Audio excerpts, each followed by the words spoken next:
Welcome to the Lindsay and Tony Podcast, where we talk about spirituality, business, and life experiences. In this podcast, we're bringing our private conversations to you. We believe that it's through discussion, action, and reflection that true change occurs. Hello, everyone. Thank you for joining today. For those of you who have been listening to our show, we're so grateful you're here. And for those that are brand new to listening, we are so excited that you're joining us today, and we're grateful for you too. If you didn't get a chance to listen to all the episodes before this show, definitely go back and listen to them because we put our heart and soul into these episodes, and I know you're going to get so much value from them. Again, I wanted to remind all of you to definitely join my newsletter at lindsaymarino.com. You will always stay up to date with the podcast. You'll get information about my online classes and my in-person classes and events. And I'm just so excited for everything that's coming up. So you can go to lindsaymarino.com and sign up there. I am so excited about today's guest. Welcome to episode 8. We are talking with Anita Moorjani today. And Anita Moorjani was actually one of the very first guests on my radio show. I think she was the third or fourth guest on my radio show when I officially started it, when I had the Intuitive Guidance show. And I am just so happy that she's back. I want to tell some of you about her if you haven't heard about her yet. In 2006, Anita fell into a coma as her 4-year struggle with cancer was coming to an end. While doctors rushed to attend to her frail body, she entered into a near-death experience where she discovered one of life's greatest truths. Heaven is not a destination, it's a state of being. When she regained consciousness, her cancer miraculously healed and she was free of disease within weeks. Since then, she's heeded the call to share this powerful story and divine lesson with the world. In this episode, we talked all about all sorts of things, but some of the stuff that we covered was about Anita's journey after her near-death experience, Anita's experience with Wayne Dyer's messages from the other side, the power of living in your truth and experiencing freedom. You'll learn all about tuning into your own truth and the important message Anita has for empaths and everyone else in the world, the things Anita does when she wants to recharge and get centered, and also her experience with the other side and how our past loved ones are always connecting with us right now and they're always communicating with us. And this is just some of the information that we talked about. It's interesting because I watched the episode again, and the video version, I noticed there was a certain part where we were talking about past loved ones, and Anita was speaking about the signs that come up with past loved ones. And I noticed a light actually land on her. So I'm going to have to find out later if this is something that was in the room or was actually a sign, because I definitely believe it. And we were talking just about past loved ones. So I'll see if you guys notice this in the episode, but I hope that you enjoy the show. Anita, I'm so happy that you're here today. And I know the last time that we spoke, we just spoke about this, that you were on my radio show, which you were one of the first of 3 guests to come on at the very beginning. I think you were the 3rd or 4th guest to come on my show. So I'm so happy to have you as a guest on our podcast now. Oh, thank you. I'm so happy to be on. And it was, you're one of the very few people that I'm doing an interview with at the moment, because I've been so busy working on so many things so I really enjoyed my interview with you. Oh, good. And I can't wait to talk about everything that's been happening too. And I told you before we started recording that I was getting ready today and I kept thinking, there's a 3rd book, but I didn't know that you had a 3rd book until we just spoke. So I'm really, really happy to talk about that too. Great. But before we start getting in the flow of that, I do want to talk about just a little bit about you. And some of people have already heard the intro, but you've had an experience in your life where it completely shifted everything because you had the near-death experience, and coming back, I know was a huge process for you to actually come back and live here on earth after being in this beautiful, loving space in a different way. It was a different realm, but also you had to come back here. So what was that like for you coming back from your near-death experience and living here on the earth plane? That was actually really challenging. And I just want to mention to the viewers and listeners that I'm just getting over the flu. I don't always sound like this or look like this. But yes, coming back from the other realm and integrating here was really challenging, because after what had happened to me, I mean, it was so beautiful in the other realm. And I felt this feeling of such clarity, like an awakening. Yeah. I wanted to share it with everybody. Because I had cancer, and the cancer just healed. So I really believed that people would be interested in knowing how or why the cancer healed, because you think everybody wants to know how to heal cancer. So when, and even though I had proof the cancer had healed in the hospitals, the doctors couldn't explain it. The doctors said it was a spontaneous remission. I was lucky to be alive. There's no way that the chemo drugs or any of those things could have done what had happened to me. They even sent my records to 5 different cancer institutes around the world. And nobody had ever seen anything like it before, and they didn't have a scientific explanation. But everybody was interested in what they call a scientific explanation. Yes. So I started sharing what I felt happened inside.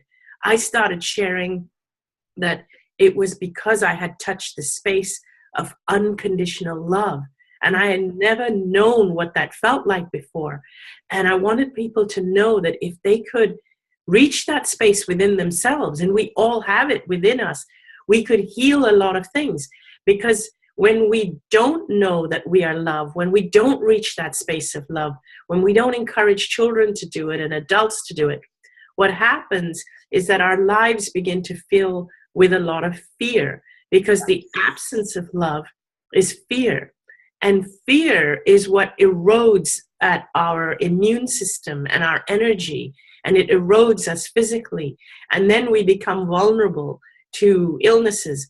And illnesses are also wake-up calls telling us that we're living our lives out of fear, and we're not doing and being what we came here to be and do.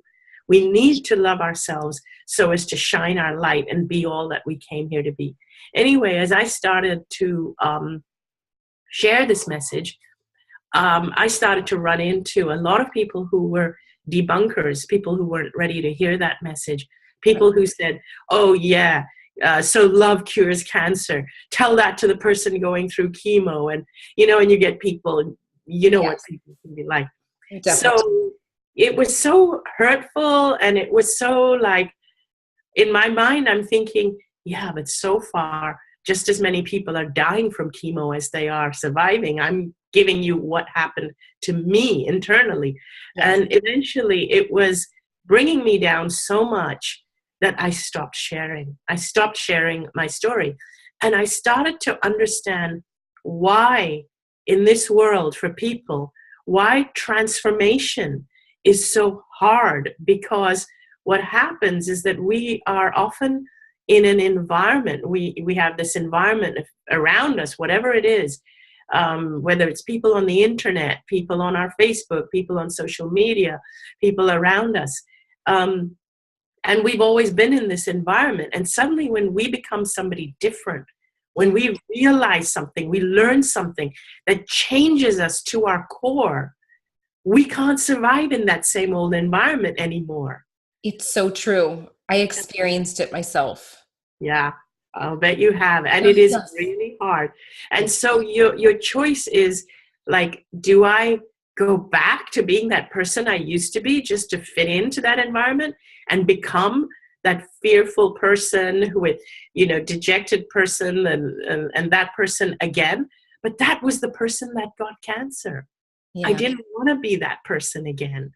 And so I had to remove myself from my environment, from my social media, from a lot of things. And I had to really start from the beginning. And thank God my husband was so supportive, and he was with me on that. He really supported me, not just through the journey of cancer and having the near-death experience, but even the journey of coming back and trying to adjust and making sure that I didn't go back to being the person I used to be. Yeah. And you can tell what a special relationship that is vibrating out to the world with you and Danny. And I love it so much. And in your first book, Dying to Be Me, both books, Dying to Be Me and What If This Is Heaven, both books are so amazing. And if people listening have not checked out both books, you have to check them out. But you speak about how Danny he was part of your reason you were coming back, right? Yes. And he's part of all of it. He is. And on the one hand, I don't want people to feel that, if you've lost a loved one, don't feel that your loved one didn't come back because they didn't love you enough. Yeah. But at the same time, we don't know what's going on in their lives, in their heads. So what I do know is that if somebody is going through an illness, encourage them to get excited about the life they'll have after they heal. So in my case, when I realized while I was in that NDE state, the near-death experience, when I was in the other realm, when I realized that I had this life to live, that I could live in a certain way, which is not the way I used to be living it, that's kind of, I would say, what got me excited about coming back and about healing. Yeah. I know people who have crossed over and of course who didn't come back, but in some cases it's not because they didn't love the people enough. They love them unconditionally, but sometimes people actually feel that when they cross over on the other side, they can do more for their loved ones. Sometimes people's lives are so stuck and so trapped. They might be in a really complicated relationship and financially in a really complicated situation, and they might have young children and so on. Maybe they truly believe that they can do more from the other side than if they came back and was still stuck in that complicated situation, which makes them a burden on everyone around them. It's interesting that you're saying this because you might remember, you may not, but I do mediumship readings where I connect in with past loved ones, and similar messages have come up just like you're speaking about too. I'm so glad. Yes. Yes. And that brings me to my next question. I know Wayne Dyer is such a dear friend, a family member to you, really, I believe. Yes. And I've met Wayne before in person because I went to one of his conferences, but my husband and I feel very connected to him in a way that we've received spiritual messages since his passing. And I've also given some close people to him readings also. And I know a lot of people that maybe aren't considered, mediums, they still connect in with him and they feel his love, they feel his guidance. And yeah. I've been dying to know, have you been experiencing extra sensitivities from messages from him before you go on stage to talk or while you're... It's funny, I just did a radio show on this yesterday, but a lot. It started with the first time I had to go on stage after he passed away was to speak at his memorial. And I was so sad, and I was thinking, how am I going to speak about Wayne at his memorial without breaking into tears? And there were thousands of people in the audience. And before I went on stage, before it was my turn to speak, I just had to go to the bathroom, and in my head I was thinking, gosh, what am I going to say? I'm going to break down, and how can I speak? Wayne was always introducing me on stage, and now I have to speak about what he meant to me. This is going to be so hard. And I was going towards the bathroom at the back of the auditorium, and I took a wrong turn, and I thought, oh my gosh, where am I going? And I didn't realize, like, why have I taken a wrong turn? Where am I? So I took another turn, which was another wrong turn, and there on the wall was a sign that said, just be yourself. Oh my gosh, that gives me goosebumps. Yeah. And I knew that was him because there was no reason for me to take that wrong turn. And it was after seeing that sign, I was like, oh my gosh, no wonder. And then after seeing the sign, I didn't take any more wrong turns. It was like suddenly I found the bathroom really easily and went on stage. And when I was delivering the speech, I let tears flow. I cried because that was my answer. Just get on stage and be yourself.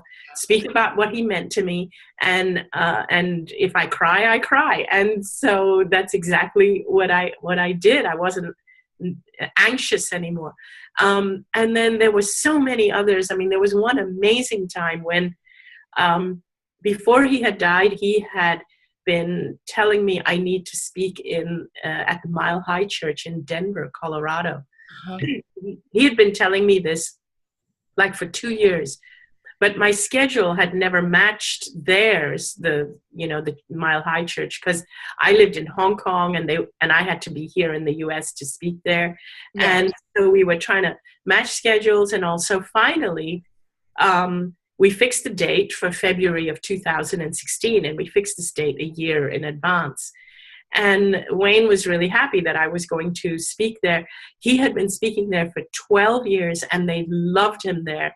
And they had been saying to him they would love to have me. So he was instrumental in getting me to speak there. Yeah. And so, unfortunately, by the time the day arrived, he had passed away. By the time the day arrived for me to speak there, he had passed away. So when I arrived in Denver, it was my husband and I, we arrived at the airport, and this lady comes to pick us up at the airport. And she was telling me how the last 12 years Wayne had been speaking there, and she was always the one that went to pick him up at the airport. And she was saying she really missed him. And I said, I know, I really miss him too. And we were talking about him. And she said that she would drive him to do his errands, like sometimes to go pick up healthy foods and things like that. And she said, if there's anything you need, I'm here for you. So she was really sweet. She dropped us off at the hotel. And then we check in at the hotel, and we got our key. We went up to the room. When I opened the room door, the room was a mess. It was, the bed sheets were off the bed. It was like people had slept in it. Oh my gosh. The towels had been used. The lampshades were crooked in the room. So we thought, wow, this is interesting. So I called on the house phone. I called down to the front desk, and I said, I'm not sure if you've given us the right room because this room hasn't been made up. So the guy at the front desk, he apologized, and he said, I'm coming up right now. He came up into the room, and he looked at it, and he said, oh my gosh, I'm so embarrassed. I'm so sorry. I don't know how that would have happened.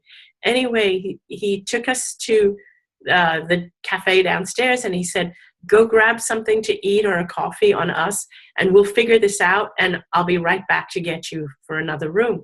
So we're sitting down, and in my head, I'm thinking, I'll bet that's Wayne messing with us, because he's been telling me, like, I must speak here.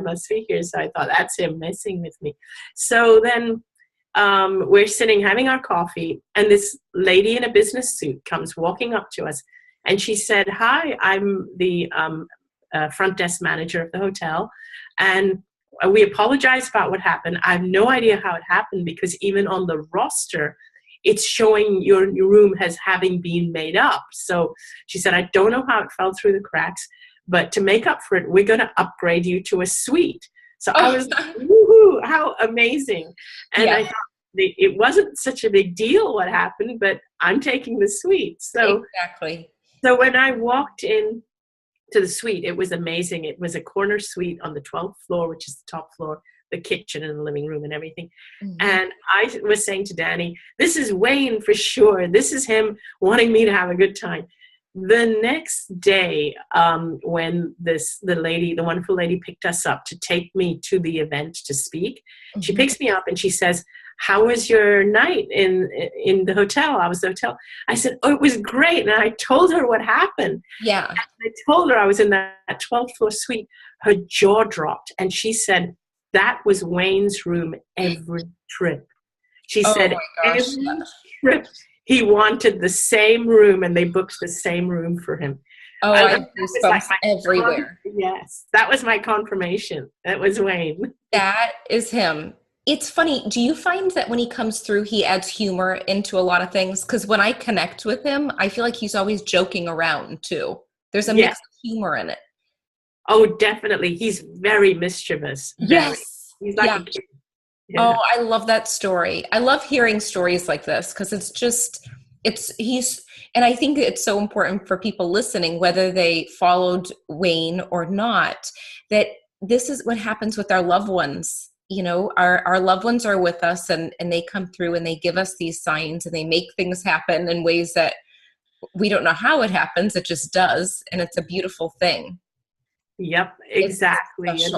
It really is. And the thing is, like, even when I saw that sign on the door, "Just be yourself," I knew it was Wayne because in the very first interview that he ever did with me when we first connected, he had said to me, "So is it important to be positive?" I said, "No, it's more important to be yourself." And when I said that, he said, "Oh my gosh, I really love that."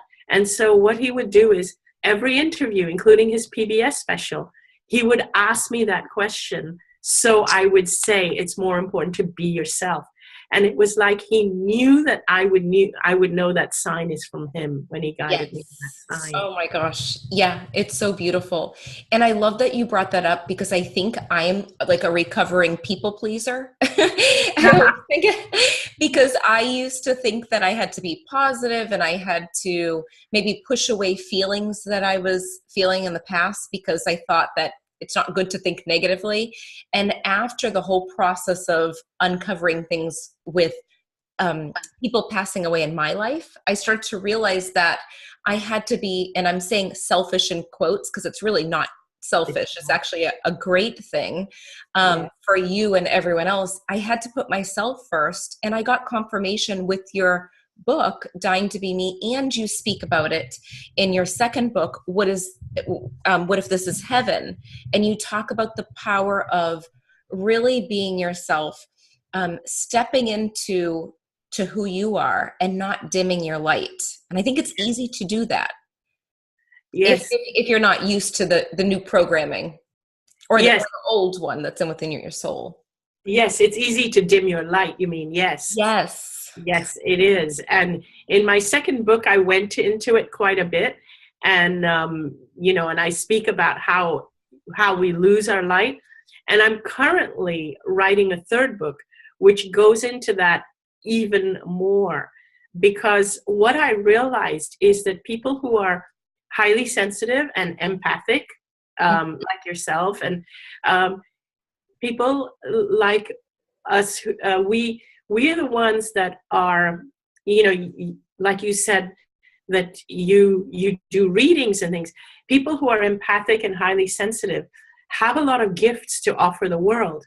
Right. So it's like a double-edged sword, because on the one hand, you're in tune with your inner mystic, you're in tune with the other realm, but you're also in tune with all the noise and the demands of the other people.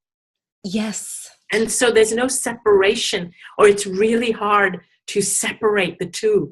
And we are the ones that, even though we are more in tune with our inner self, we're also more likely to get lost in the emotions of other people. It is so true. I was just talking about that with my husband, Tony, and he kind of puts me in my place when I need to be put in my place. And he said, you need to really pay attention to you, stay focused and stay centered. And when I catch myself doing it, I have to just come back to center, because it is easy. And it's easy being empaths. It's easy to pick up on what they think, take the time to do that, which it really isn't about that. It's about sharing the truth in what's in, and it benefits everyone for the highest good. Yes, it does. It benefits everyone for the highest good when you are able to tune in and share your truths, because currently the world we live in lacks empathy. Yeah. And it's not that there aren't empaths around. It's not that there aren't enough empaths, but the empaths and the sensitive people are hiding and dimming their light because the world feels so insensitive to them. We need for the world to be a safer place for empaths to come out and shine their light, because it's what we need right now. And if empaths hide, the world is going to be led by fear. Fear, yes. Fear-based things and people. Fear-based people and anger-based people and everybody and everything that is not sensitive, sympathetic, empathetic. That brings up a good point for me to ask you. And I've been thinking about it, and I'm thinking, what's a normal day for you? Now that you've come back from the other side, I'm sure your awareness comes back and you think, okay, I need to change something because right now I might be feeling tired or I might feel drained. And I know before we started recording, we talked about how there's been things that have shifted around the focus of who you're speaking to now. And I want to hear more about that, but I also want to hear about things that you do to either recharge or feel more centered or feel more alive when you're outside of speaking and doing interviews. Yes, so I need to listen to music or be close to the ocean or go out in nature to get centered. And I'm not going to lie, I'm going to tell you that even I lose my center. I end up getting caught in the noise of the outer world. And when I say I end up getting caught by the noise, I mean I allow it to penetrate and drain me and this is the problem I'm talking about, the double-edged sword, is that sometimes I may be aware that I need some self-care, but other people around me who need care, that noise might be louder for me, and I end up giving of myself to the point of getting drained. Yes. So my husband is very good at pointing it out to me when I do that, yes, and bringing me back to my center and reminding me that that is the person I used to be. And I realized that even having had the near-death experience, it makes me aware of who I am, but it doesn't mean I'm not that empathetic, sensitive, whatever I was before. It doesn't mean I'm not that person anymore. But the near-death experience made me aware that that was what caused what caused the cancer. Right. And I just want to take a little segue here. I know I'm going off from the question you asked, but I just want to say this. When my best friend had cancer, I was unable to be myself because I was watching her suffer. I was watching her body deteriorate. I was watching her go through chemo, and I was watching her health deteriorate. And I was feeling so guilty that I was fine and she wasn't. I wasn't even able to go and have fun or go shopping. She wanted me to spend time with her all the time, and she was in and out of hospitals. She was at home. She was on an oxygen tank, and she was having, she was connected to drugs being drip fed into her veins. And every time I went out, even with any of my friends, I would feel really guilty because these were friends who were her friends as well. They were our mutual friends. Right. So I found that I just couldn't have fun. I couldn't do anything without feeling guilty. So I would spend a lot of my time with her. I would invite our friends over to come and see her. And then our friends would go off and have fun after visiting her. And I couldn't do that without feeling awful. And then, and I was feeling so tired and so drained inside. And it was really eating me up inside that she was going through what she was going through. It was like I felt it like it was me. Yes. And then I got my own diagnosis. And then when I got my own diagnosis, there was, apart from the huge fear, there was this little voice inside that said, now I get to take care of me. Wow. Oh my gosh, that's powerful. Yeah, and that's what I wanted people to know. And that's what happens with a lot of people who truly don't have boundaries between their own feelings and the feelings of the person they're close to and the feelings of the people that are around them. And that is the emotion that my third book is going to be focused on. Oh my gosh. I just feel like it's going to be so powerful. I have goosebumps head to toe. I feel like it's going to help so many people. There's a lot of people listening. I feel like everyone listening is very empathic. Yes. To this podcast. That's perfect. And so recently I noticed that that my books, particularly my first book, but both my books, they attracted a particular kind of person. Mm-hmm. And this is the thing that's changed for me between when I used to share in the beginning, because when I first came out of the near-death experience and the cancer healed, it was a lot of medical people, scientists, people that wanted to know what happened to me. And so I was getting all these sarcastic remarks and, yeah, right, love cured your cancer, whatever. But today, the people I'm attracting are the ones who've read my first book and then went on to read my second book, and they follow me on social media. So I ignore the negative comments now, because when you have enough positive comments to know that you are helping, you are actually helping a certain segment of the market, it's much easier for you to then focus on that. Yes. So my third book is targeted to those people, and I know they know who they are. I know them, and I know you because that's the person I am. That's the person I was. This is the help I would have needed before I had the near-death experience. That's why I know my audience now. I feel I know them because they are me. Yes, that's so powerful. And so even back to your question of how I take care of me, I find what really nourishes me is to create, when I create videos like Facebook Live videos with the concepts that I know would help the person who I was. Yes. And the more I write about it, the more it's so therapeutic for me. I love it. I just write and write and write about things that I wished I knew then. Yes. And that's what's turning into this third book, but it's my therapy. So my therapy, and I'm finding that I'm getting excited about it. And every time I feel this excitement of something new that's come into my head, I do a Facebook video on it. Yep. And I get people's reactions. So and so many people are going to continue to share your message of love, and you can feel it through the videos, through your Facebook Lives. Whenever anyone hears your voice or feels the vibration, they feel love. Everyone that I've spoke with. And it's because you're being yourself, which is so powerful. And it teaches us that we don't have to be, I think being ourselves is so important. I think for me, being a natural introvert, it gave me almost permission when I read your book, and I thought, I can't hold back anymore. And that's why I did the first radio show, was because of that. So I'm so glad. Because the world needs people like you. And that's who the book is for. It's for the people who've been afraid to shine their light. Yes. It's for people like you and me before I had the NDE. That's who it's for. I love that. I wanted to ask you a question too about what do you think about with us passing away and going to that other realm? I know you had an experience on the other side, and you saw your dad that had passed. Mm-hmm. You were able to communicate with him.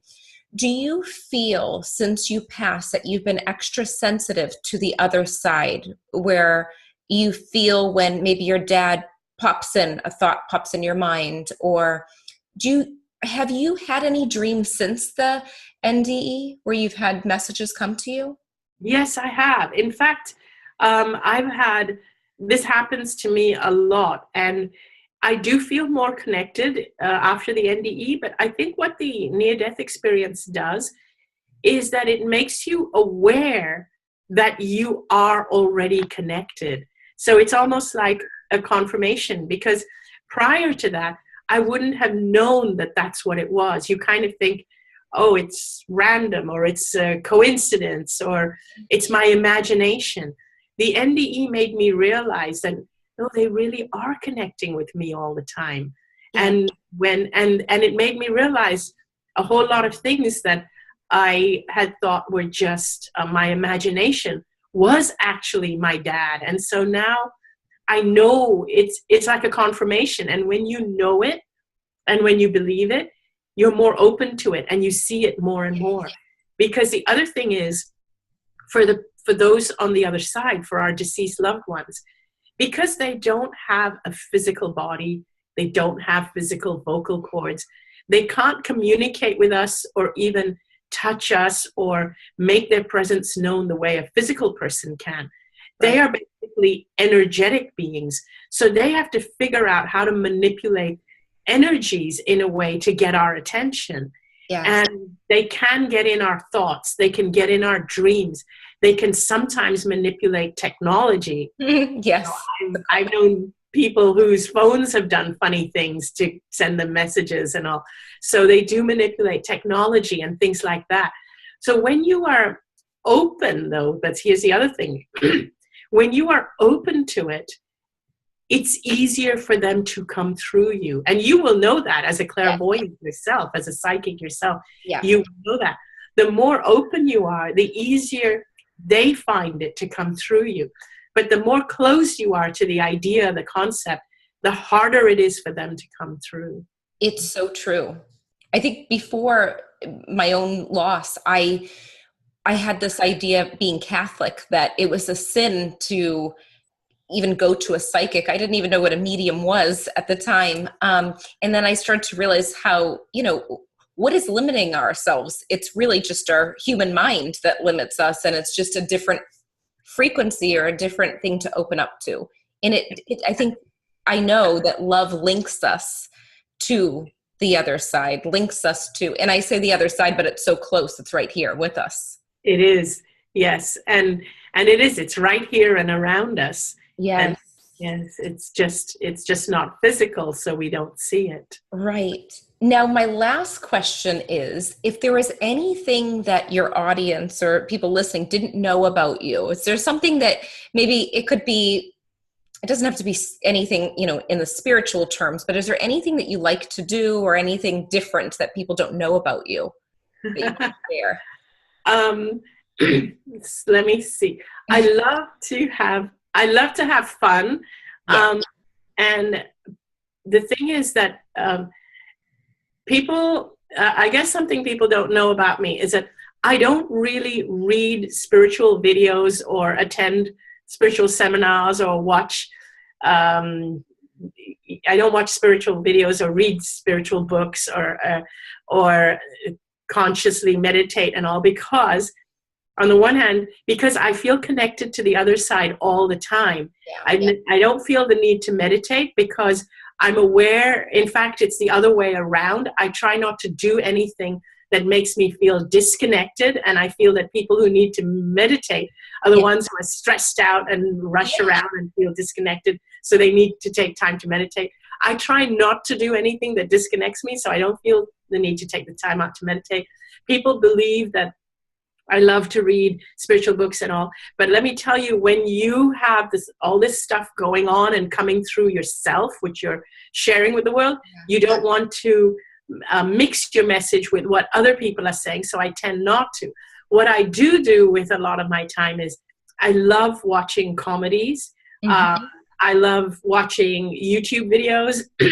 I watch Grace and Frankie on Netflix. Mm-hmm. I watch a woman named Lily Singh on YouTube. I just love her sense of humor. So yeah, the kind of stuff I watch and read and all is just really light and fun. The heavy stuff is what I write myself or speak myself. So I think that's something a lot of people maybe don't know about me, but I wanted to share that. And, I love that. And what I would want people to know for themselves is that I would want everybody listening in to know that you are not broken. There is nothing wrong with you, and you don't need fixing as such. And one of the things that people believe is that is that they need to fix themselves. It's cool to read self-help books. I love that. I love that people read books on how to, how to understand themselves better. That's great. But it doesn't mean you're broken. I always give the example of Michelangelo, who carves these beautiful statues out of stone and marble. One day when somebody asked him, how did you carve this beautiful angel out of this ugly rock? And he said, the angel was always there.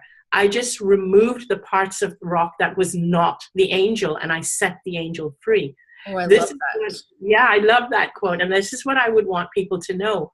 Your beauty, your love, your perfection is already there. So when you follow any teachings, read any books or do anything, it's not about fixing yourself. It's about setting the real you free. That's what it's about. That's so beautiful. Oh my gosh. I thank you so much for that message and for taking the time to come on the show. And I feel like just talking to you again, I feel like it was yesterday that we spoke on the last show. It feels like 20 years ago at the same time. It's kind of funny how it happens. But I want people to know where they can get more information from you if you have events, when your book comes out. So can you give us your website? Yes, my website is Anita Moorjani. That's AnitaMoorjani.com. I have a regular newsletter where I'll tell you about events and upcoming Facebook Lives, radio shows. So please check out my website, sign up to my newsletter. And of course, I have a Facebook page. I have where I do regular Facebook Lives. I have a Hay House radio show. So check out all of it. I have Twitter, Instagram, all of that. But if you subscribe to the newsletter, you'll get the information on everything. I love it. I hope one day we'll meet in person. I would love that. Yes. I would love to meet you. Thank you, Anita. Thank you so much. My pleasure. Thank you. And your questions were amazing. So thank you. Thank you. We hope you enjoyed this episode as much as we did. If you liked it, leave a 5-star review on iTunes, and remember, subscribe to our YouTube channel too. If you can think of anyone else that would love this episode, share it with them right now on social media or email. And remember, getting results is a process of learning, applying, and reflecting. Stay consistent and continue to grow every day.